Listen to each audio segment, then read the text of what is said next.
Prions. Dieu Tout-Puissant, nous te remercions, nous te bénissons. Et merci pour la grâce et merci Seigneur encore pour ton amour. Merci pour tout ce que tu fais. Nous sommes encore là et nous prions que tu nous parles. Nous prions que ta parole nous transforme, que ta parole nous permette de vivre pour toi et de nous donner davantage à la vie chrétienne, nous donner davantage à notre Dieu et à la mission. Nous prions que tu bénisses ces moments et que chacun tire profit de ce message. Merci Seigneur, au nom de Jésus, nous avons prié. Amen. Bien, je vous salue dans le nom de notre Seigneur Jésus-Christ. C'est toujours une joie de parler de la part de Dieu. Et ce soir, nous allons parler d'un sujet aussi important, le peuple saint de Dieu. Le peuple saint de Dieu. Nous allons lire dans Deutéronome au chapitre 7, le verset 6. Deutéronome chapitre 7, le verset 6. Car tu es un peuple saint pour l'Éternel ton Dieu. L'Éternel ton Dieu t'a choisi pour que tu fusses un peuple qui lui appartient entre tous les peuples qui sont sur la face de la terre. On lit toujours dans Deutéronome, chapitre 28, au verset 9. Deutéronome, chapitre 28, le verset 9. Tu seras pour l'Éternel un peuple saint, comme il te l'a juré lorsque tu observeras les commandements de l'Éternel, ton Dieu, et que tu marcheras dans ses voies. Voilà, le verset 10 dit, tous les peuples verront que tu es appelé du nom de l'Éternel et ils te craindront. Voilà, bien, le peuple saint de Dieu. Quand nous lisons la Bible, quand nous voyons les enfants d'Israël, Dieu leur a strictement interdit de fréquenter les peuples idolâtres. Et les enfants d'Israël, en raison de leur vocation divine, ne doivent pas permettre au peuple cananéen de les contaminer. Et donc, nous, les chrétiens, quand on appartient à Dieu, on ne doit pas s'associer à des gens qui pratiquent les œuvres néfastes des ténèbres. Aujourd'hui, les chrétiens doivent se séparer de la pollution morale des nations du monde. Un peuple qui appartient à Dieu, un peuple qui est la propriété de Dieu, doit se vouloir un peuple à part, un peuple séparé, un peuple différent, un peuple saint. Dans Exode chapitre 19, les versets 5 et 6. Exode 19, versets 5 et 6. Maintenant, si vous écoutez ma voix et si vous gardez mon alliance, vous m'appartiendrez entre tous les peuples, car toute la terre est à moi. Vous serez pour moi un royaume de sacrificateurs et une nation sainte. Voilà les paroles que tu diras aux enfants d'Israël. Eh bien donc, Dieu veut avoir sur terre, parmi tous les peuples de la terre, puisque toute la terre lui appartient, Dieu veut avoir un peuple qui lui appartient en propre. Un peuple qui soit son représentant, un peuple modèle pour tous les autres peuples. Et donc, quand Dieu a un tel plan et que vous vous retrouvez parmi ce peuple de Dieu, le peuple saint de Dieu, vous devez comprendre que votre mission est lourde. Et donc, en conséquence, vous mettre dans la peau de ce qui vous attend. Être chrétien, il faut qu'on le dise, ce n'est pas donné à tout le monde. On peut décider. Tu peux dire que tu veux être chrétien. Tu peux vouloir être chrétien.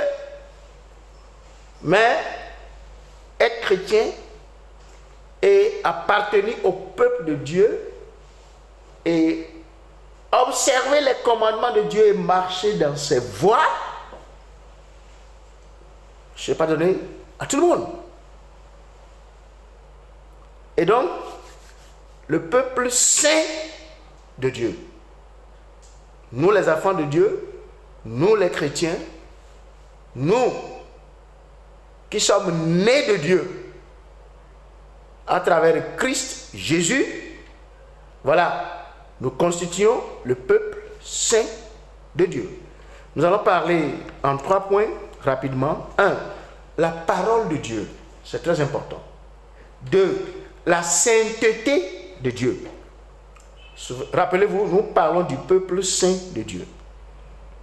1. La parole de Dieu. Nous allons voir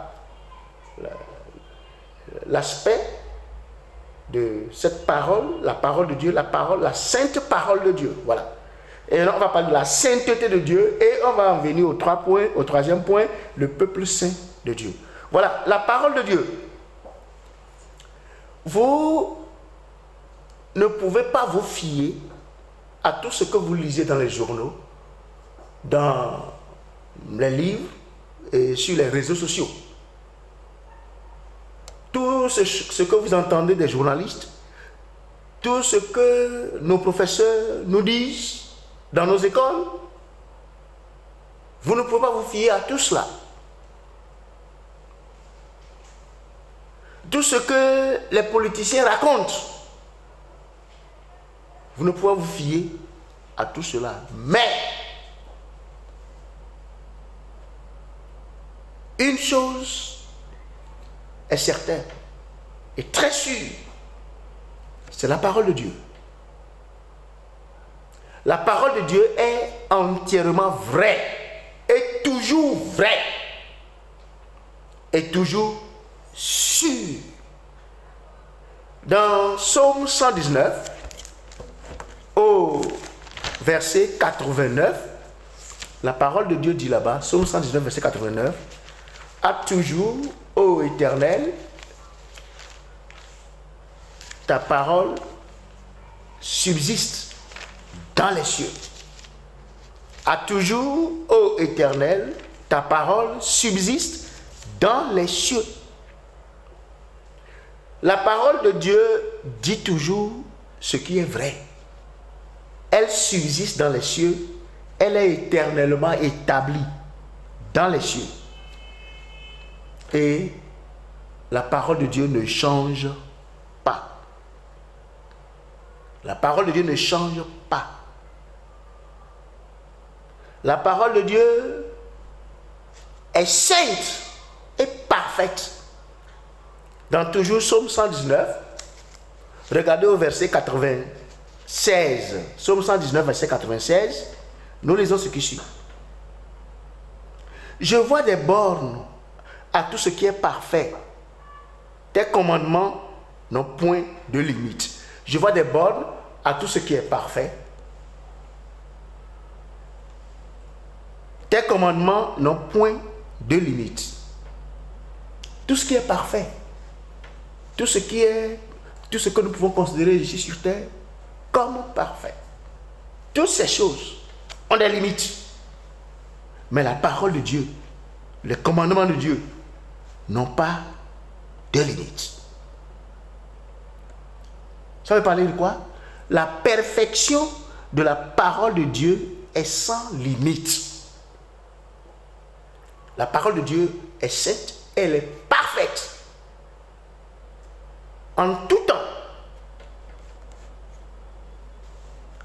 Autre chose, toujours dans Psaume 119, verset 160.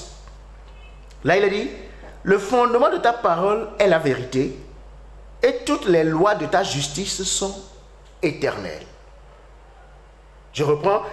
Le fondement de ta parole est la vérité et toutes les lois de ta justice sont éternelles. Ici, c'est clair. Les lois de la justice divine sont éternelles. Elles restent toujours en vigueur et il n'est jamais question de leur caducité. Écoutez, ce sont les lois de la justice humaine qui changent d'une époque à une autre, d'un moment à un autre. Ce sont les lois de la justice humaine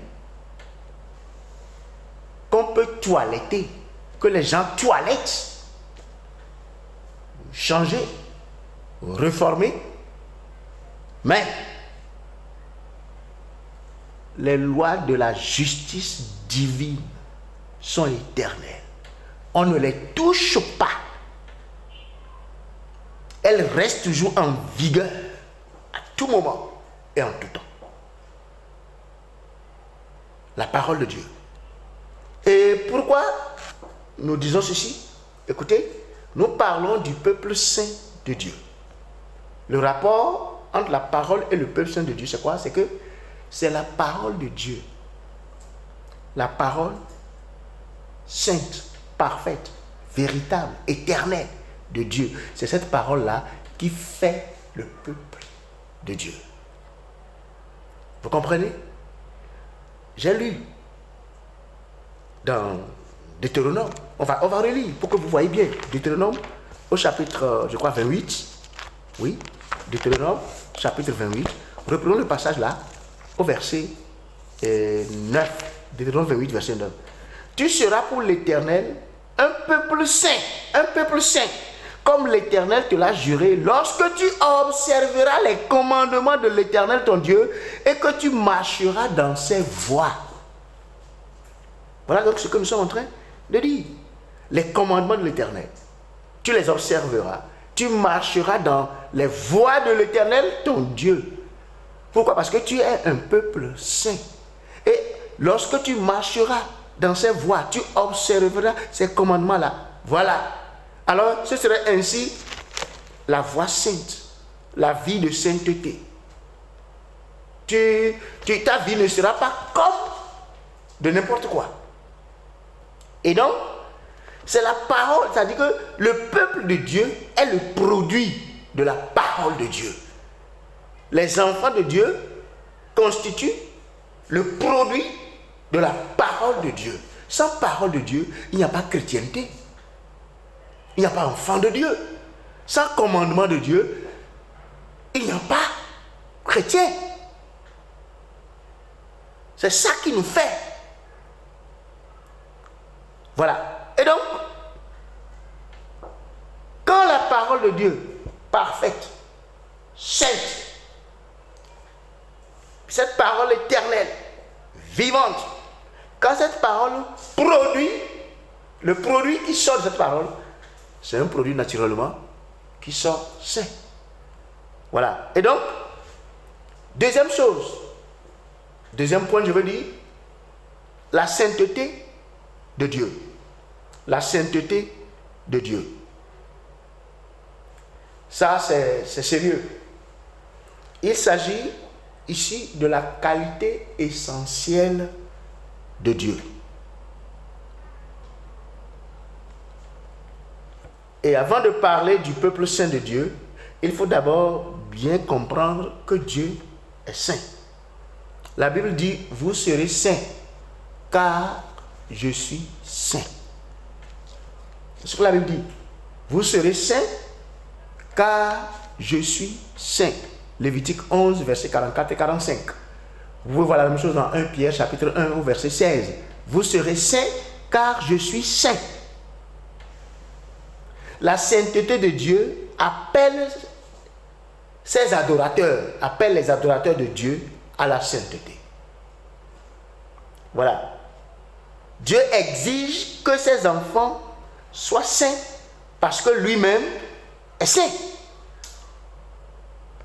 On ne peut pas parler du peuple saint de Dieu sans faire référence à la sainteté de Dieu. Dans Josué, au chapitre 24, verset 19. Josué 24, verset 19. Il a dit, Josué dit au peuple, vous n'aurez pas la force de servir l'Éternel, car c'est un Dieu saint. C'est un Dieu jaloux, et il ne pardonnera point vos transgressions et vos péchés. Vous comprenez? Vous n'aurez pas la force de servir l'Éternel, car c'est un Dieu saint. Beaucoup de chrétiens n'ont aucune idée de la sainteté de Dieu. Et je vais vous dire ici, ne perdez jamais de vue que Dieu est saint. Vous n'aurez jamais l'attitude et le comportement qu'il faut si vous perdez de vue que Dieu est saint. Des gens se comportent de façon désagréable à Dieu parce qu'ils n'ont aucune idée de la sainteté de Dieu. Les gens continuent de vivre dans le péché, ça ne leur dit rien du tout. Ils disent qu'ils croient en Dieu. Des gens disent qu'ils aiment Dieu, mais ils continuent de faire à leur volonté, sans tenir compte de la parole de Dieu, sans tenir compte des commandements de Dieu. Et ils font de n'importe quoi parce qu'ils n'ont aucune idée de la sainteté de Dieu.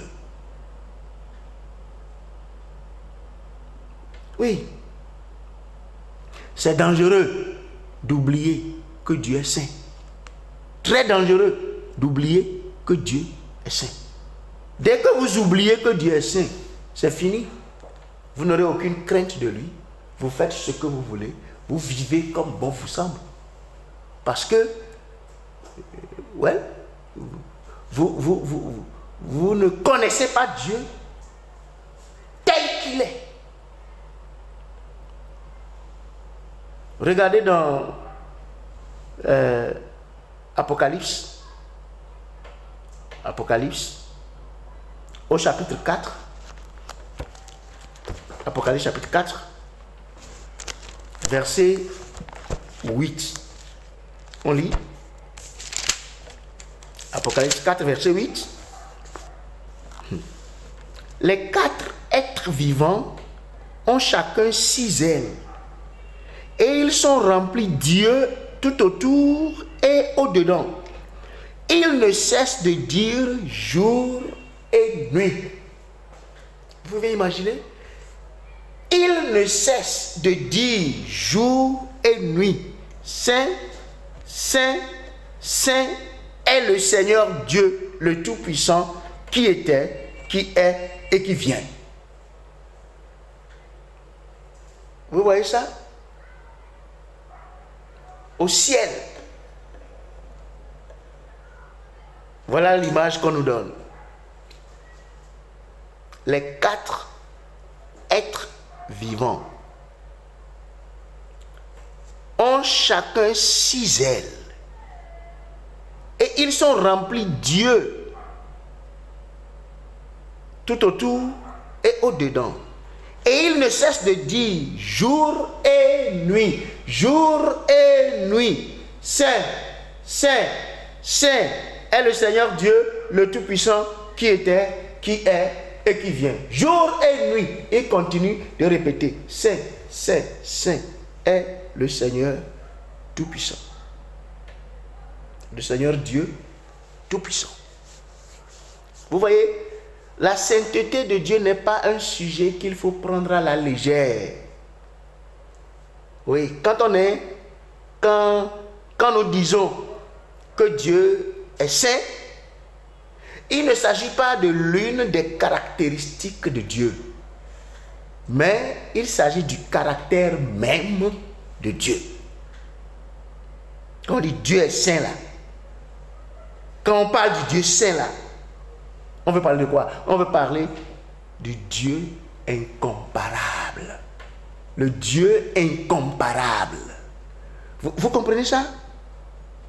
Dans Ésaïe, chapitre 40, Ésaïe chapitre 40, regardez au verset 25. Ésaïe 40, oui, verset 25. Ce que le Seigneur dit ici, la parole de Dieu dit ici, il a dit, à qui me comparerez-vous pour que je lui ressemble? Dit le Saint. Vous voyez ça? À qui me comparerez-vous pour que je lui ressemble? Dit le Saint. Le Saint parle. Le Saint pose ici une question. Il s'agit ici du Dieu Tout-Puissant. Le Dieu Saint. Et il dit, à qui me comparerez-vous pour que je lui ressemble? Dit le Saint. Voilà. Quand on parle de la sainteté de Dieu, on veut parler du Dieu incomparable. Du Dieu qui est unique, séparé. Ce Dieu-là, on ne peut pas le comparer. Il n'est pas comparable. Quand Anne a eu son miracle, la mère de Samuel, quand elle a eu son miracle dans 1 Samuel, elle a prié,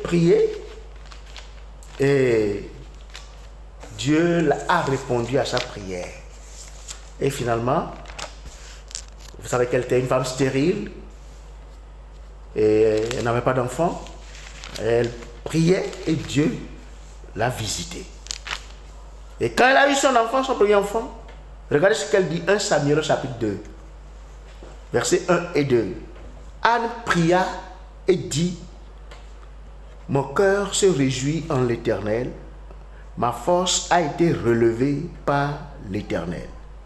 Ma bouche s'est ouverte contre mes ennemis, car je me réjouis de ton secours. Verset 2. Nul n'est saint comme l'Éternel. Nul n'est saint comme l'Éternel. Il n'y a point d'autre Dieu que toi. Il n'y a point de rocher comme notre Dieu. Nul n'est saint comme l'Éternel. Quand vous voyez pas de la sainteté de Dieu, écoutez, vous pouvez dire que Dieu est puissant. On le dit. Et il est puissant. Nous pouvons dire que Dieu est grand. On le dit. Et Dieu est grand. Quand on parle de la puissance de Dieu, Dieu n'a pas son égal. Quand on parle de la grandeur de Dieu, il est grand, le Tout-Puissant.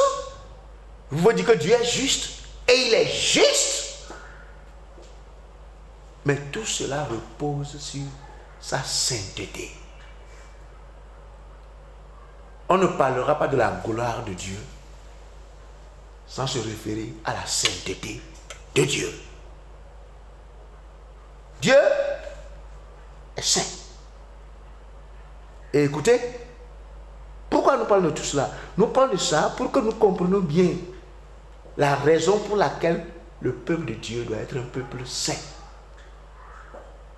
Dieu est saint. Sa parole est sainte. Les anges de Dieu sont saints. Jésus-Christ, le Fils de Dieu, notre Sauveur, notre Seigneur, est saint. Le ciel où nous allons est saint. Et nous, les enfants de Dieu, le peuple de Dieu va être comment?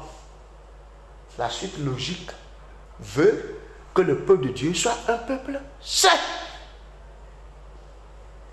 Pas après la mort, maintenant même. Maintenant même. Ouais, vous serez pour l'Éternel, votre Dieu, un peuple saint. C'est ce qu'on a dit dans Deutéronome. En observant ses commandements, en marchant dans ses voies. Ça veut dire quoi? Sur terre. Écoutez, je vais en venir, on va aborder le point 3. Le point 3, le peuple saint de Dieu. Le peuple saint de Dieu. Le peuple de Dieu ne peut pas être un peuple souillé. Avec tout ce que nous venons de dire là, le peuple de Dieu ne peut pas être un peuple souillé. Le peuple de Dieu ne peut pas être un peuple idolâtre. Le peuple de Dieu ne peut pas être un peuple obscur. Un peuple qui marche dans les ténèbres. Mais non. Le peuple de Dieu est une émanation de la volonté du Dieu saint. Et il est appelé à manifester la gloire de Dieu. Et c'est un peuple que Dieu veut saint, séparé, différent, avec la lumière rayonnante du Dieu saint. Vous comprenez?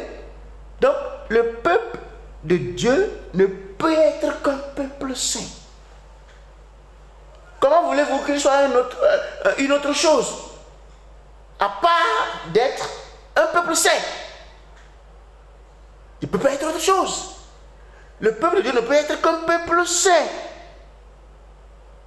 Sa mission le lui exige.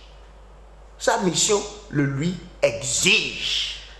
Regardez 1 Pierre au chapitre 2, le verset 9. 1 Pierre, chapitre 2. Non, oui. Chapitre 2. 1 Pierre, chapitre 2, verset 9. Vous, au contraire, vous êtes une race élue, un sacerdoce royal, une nation sainte, un peuple acquis, afin que vous annonciez les vertus de celui qui vous a appelé des ténèbres à son admirable lumière. Verset 10. Vous qui autrefois n'étiez pas un peuple et qui maintenant êtes le peuple de Dieu. Vous qui n'aviez pas obtenu miséricorde et qui maintenant avez obtenu miséricorde. Verset 11. Bien-aimés, je vous exhorte comme étrangers et voyageurs sur la terre à vous abstenir des convoitises charnelles qui font la guerre à l'âme. Voilà. Regardez le verset 12.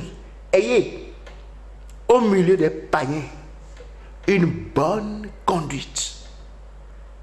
Ayez au milieu des païens, au milieu des autres peuples qui vous entourent, au milieu de ceux-là qui vous entourent, ayez au sein de votre communauté où vous vivez, ayez dans votre quartier où vous êtes, ayez dans votre ville où vous êtes, bien dans votre village reculé où vous êtes, ayez au milieu des païens une bonne conduite. Ça veut dire quoi? Une conduite sainte, une conduite à la gloire de Dieu. Afin que là même où il vous calomnie comme si vous étiez des malfaiteurs, vous n'êtes pas des malfaiteurs, mais il vous calomnie comme si vous étiez des malfaiteurs. Beaucoup de gens calomnient les chrétiens, les églises, les chrétiens. Nous savons qu'aujourd'hui, il y a beaucoup de choses qui sont rentrées dans les églises. Nous savons qu'il y a beaucoup de faux prophètes aujourd'hui. Mais écoutez-moi bien. Écoutez-moi bien. Ce n'est pas parce qu'il y a de faux pasteurs, de faux prophètes, de faux apôtres, qu'il n'y a pas de pasteurs véritables, des apôtres véritables, des prophètes vrais. Et on veut mettre tout le monde dans le même panier. Il y a des dirigeants qui veulent mettre tout le monde dans le même panier. Il y a des politiciens qui veulent mettre tout le monde dans le même panier. Vous ne voyez pas, avec tous vos services de renseignement, vous ne connaissez pas les pasteurs qui sont vrais, qui sont sincères. Avec tous vos services de renseignement, vous ne pouvez pas distinguer les faux du vrai.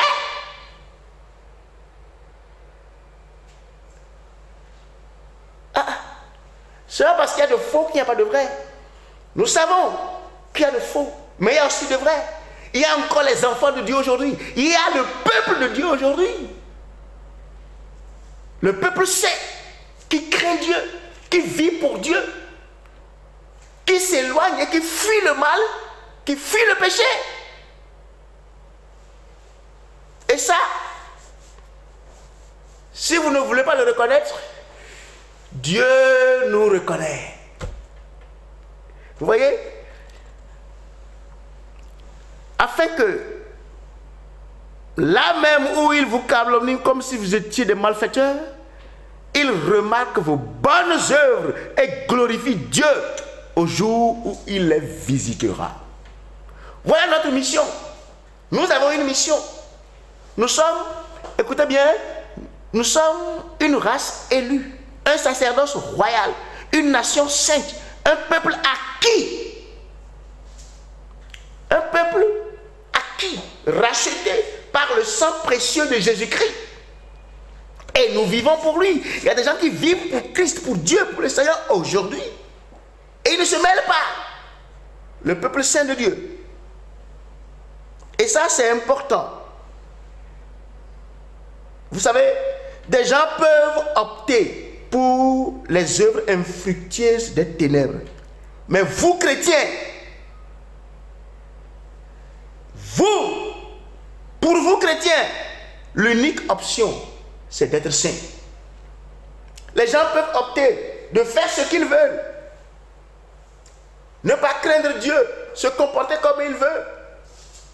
Et dire n'importe quoi de Dieu. Mais pour vous, chrétiens, votre seule option, c'est d'être saint. Les enfants de Dieu, de par le monde, constituent le peuple de Dieu. Ils sont nés de Dieu et sont adoptés dans la famille de Dieu. Ils sont soumis à Dieu et obéissent à sa parole en toutes choses. Nous l'avons dit la semaine passée dans Colossiens 3, verset 17. Et quoi que vous fassiez en parole ou en œuvre, faites tout au nom du Seigneur Jésus en rendant à Dieu, en rendant grâce à Dieu. Et bon, lisons le passage pour ne pas paraphraser. Dans Colossiens 3, et quoi que vous fassiez en parole ou en œuvre, faites tout au nom du Seigneur Jésus en rendant par lui des actions de grâce à Dieu le Père. Tout ce que vous faites en œuvre ou en parole, faites tout au nom du Seigneur Jésus-Christ. Faisons tout pour glorifier le Seigneur Jésus-Christ. Faire ce que le Seigneur veut. C'est ça notre vie. C'est ça notre choix. C'est ça le peuple saint de Dieu. Maintenant, une question. Faites-vous partie du peuple saint de Dieu? Faites-vous partie du peuple saint de Dieu? Êtes-vous né de Dieu? Êtes-vous converti? Racheté par le sang de Christ, Jésus? Êtes-vous citoyen du peuple saint de Dieu pour lequel Jésus revient bientôt? Que Dieu nous aide, que Dieu nous fortifie, que Dieu nous garde et nous protège. Nous avons une mission, vivre pour le Seigneur et être un modèle pour les autres et les attirer au Seigneur. Prêcher l'évangile. Prêcher l'évangile pour amener les autres au Seigneur. Avant que je ne vous laisse, écoutez ceci. Le peuple de Dieu vit pour Dieu aujourd'hui pour être avec lui au ciel demain. Le peuple de Dieu vit pour Dieu aujourd'hui pour être avec Dieu au ciel demain. Je répète, je dis, toi, tu vis pour Dieu aujourd'hui. Tu ne vis pas pour toi-même. Tu vis pour Dieu. Tu ne vis pas pour quelqu'un. Tu vis pour Dieu aujourd'hui. Tu fais ce que Dieu veut aujourd'hui. Tu marches dans les voies de Dieu aujourd'hui. Tu vis pour Dieu aujourd'hui pour être avec lui au ciel demain. Si tu ne vis pas pour lui aujourd'hui, demain, tu ne seras pas au ciel avec lui. Tu seras ailleurs. Et Dieu n'est pas ailleurs, lui il est au ciel. Le peuple de Dieu fixe Dieu au ciel. Et il vit pour lui aujourd'hui. Et demain, au ciel, il sera avec Dieu. C'est ça, notre travail, notre mission, notre appel. C'est ça, le sort que Dieu nous a réservé. Et c'est ainsi que nous vivons aujourd'hui. Le peuple saint de Dieu. Vous devez faire votre choix. Soit vous faites partie de ce peuple, soit vous faites partie d'un autre peuple. Mais il faut une décision pour faire partie du peuple saint de Dieu. Vous pouvez vous repentir maintenant, abandonner vos péchés et choisir le Seigneur Jésus. Vous repentir de vos péchés, repentir de vos péchés et ayez foi en Christ. Croyez qu'il est mort pour vous et que si vous lui demandez de vous sauver, il vous sauve, il vous transforme, il pardonne vos péchés et il inscrit votre nom dans le livre de vie au ciel. Et il vous tient par la main maintenant. Il vous conduit dans la voie du Seigneur. Il vous conduit sur le bon chemin. Et il vous protège, il vous garde jusqu'à la fin. Il nous attend là-haut. Que Dieu vous bénisse. Que Dieu soit avec chacun de vous. Que Dieu vous protège et qu'il vous garde. Et que rien ne vous arrache de ses mains. On va prier. Dieu Tout-Puissant, merci pour ta parole. Nous sommes face à un défi. Le monde est corrompu. Le monde est souillé. Le monde marche dans les ténèbres. Les hommes sont obscurs. Mais Seigneur, ta parole seule est la vérité.